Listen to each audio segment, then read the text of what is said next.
Voilà, bonjour les amis. Alors aujourd'hui c'est un peu plus facile, on retrouve l'évangile de Matthieu. Alors ça va nous faire du bien.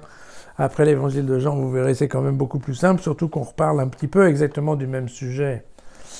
Alors, l'un des 12, qui s'appelait Judas Iscariote, se rendit chez les grands prêtres et leur dit « Que voulez-vous me donner si je vous le livrerai ?»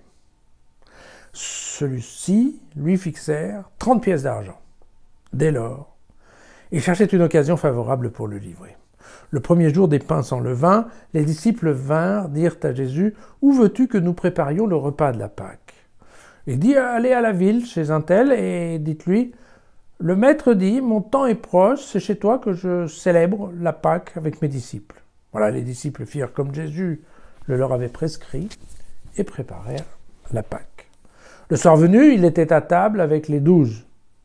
Pendant qu'il mangeait, il dit « En vérité, je vous le déclare, l'un de vous va me livrer. » Profondément attristés, ils se mirent chacun à lui dire « Mais serait-ce moi, Seigneur? Serait-ce moi, Seigneur ?» En réponse, il dit « Il a plongé avec moi la main avec moi dans le plat, celui qui va me livrer. Le Fils de l'homme s'en va selon ce qui est écrit de lui, mais malheureux l'homme par qui le Fils de l'homme est livré. Il aurait mieux valu pour lui qu'il ne fût pas né, cet homme-là. » Judas, qui le livrait, prit la parole et dit « Serait-ce moi, Rabbi ?» Et Jésus lui répond « Tu l'as dit. »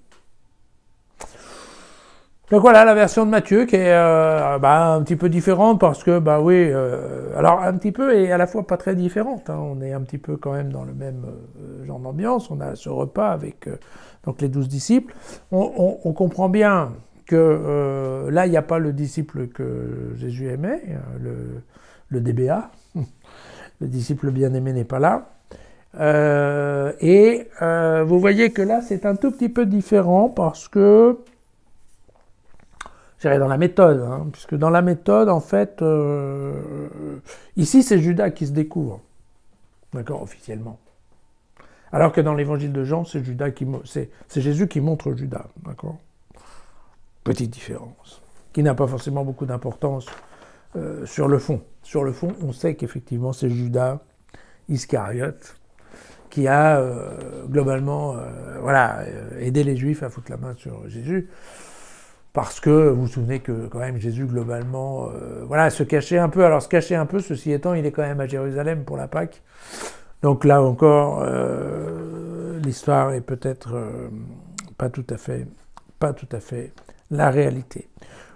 Comme chez Jean, nous sommes sous l'égide du psaume 41 au verset 10, même l'ami sur qui je comptais et qui partageait mon pain a levé le talon sur moi. Donc ça, l'image et l'esprit est exactement la même.